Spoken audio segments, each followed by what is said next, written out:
Okay, so I've done a couple attempts at today's day text, but I did not have the audio set up correctly the first time, and then I think on the second attempt I may not have had the streaming set up correctly. So it's early, and whatever it takes to get things done correctly, that's what I'll do. So I'm going to give it another shot here as we deal with Philippians chapter 3, the day text, verses 12 through 16.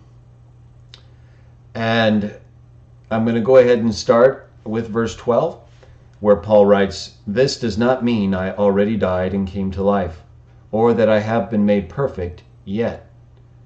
As a matter of fact, I am moving things out of my way so I might reach that point. Because of this hope, even I was overtaken by Christ Jesus."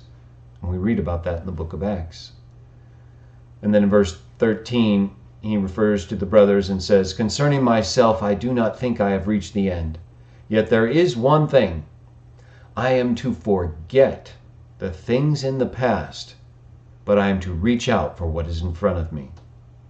Because of the goal, I am in a chase to reach the prize of the high calling of God to be with Christ Jesus.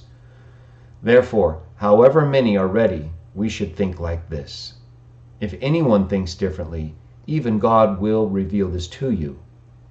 In any case, as we did to this point, we are to live the same way going forward." So, when it comes to our life and the difficulties we face, we often find ourselves having to move things out of the way, literally or figuratively. You might even remember Jesus' words to Peter, while in an extreme situation, where he told him to get away from me, or get behind me, Satan, because he was in Jesus' way of fulfilling the Father's will.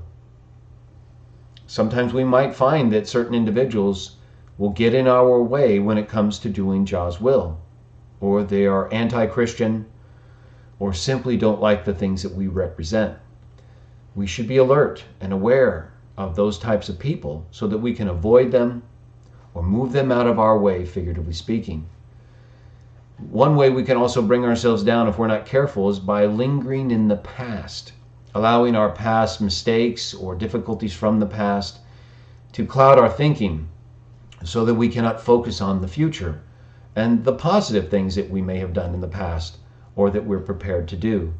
And so that's why Paul says you forget the things in the past. And Paul knew that better than anyone because he had Christian deaths on his conscience. So he knew probably better than anyone that you have to let things go, or they'll just weigh you down and keep you from being productive. And so Paul concludes by stating, as we did to this point, we are to live the same way going forward. Maybe you don't need to really make too many changes. Maybe things are fairly peaceful and productive where you are. Whether that changes or not, these texts can help you to remember how to stay focused on the chase, the prize of the high calling, so that you don't allow the things in the past to keep you from moving forward, and you remember the things that you've done to this point that have kept you safe and allowed you to do what you believe is correct, and praise God. So sometimes simple texts like these are one of the best ways, at least I find, to refocus and to keep my mind on the more important things. There's no translation issues, no textual difficulties with these texts. It's just good spiritual information. So try to keep these reminders with you today and every day going forward. Forget about the things of the past. Move blocks or obstacles out of your way or move around them, and continue living the same way going forward. If you do these things, I'm confident our association will grow. We'll bring many other people around the world together to help them to praise Jah and follow Jesus as we treat others the way we want to be treated. Thank you for joining me today for the day text. I look forward to joining you tomorrow. I think it's a great way for us to start our day off and to keep our minds focused on the more important things. Thank you very much. And I look forward to tomorrow's day text with you. I've already posted the text to Twitter and Facebook, so feel free to refer to them throughout the day if you need a little encouragement. And I'll see you all again tomorrow for another text from the Bible. Have a wonderful day, and may God bless you. Thank you.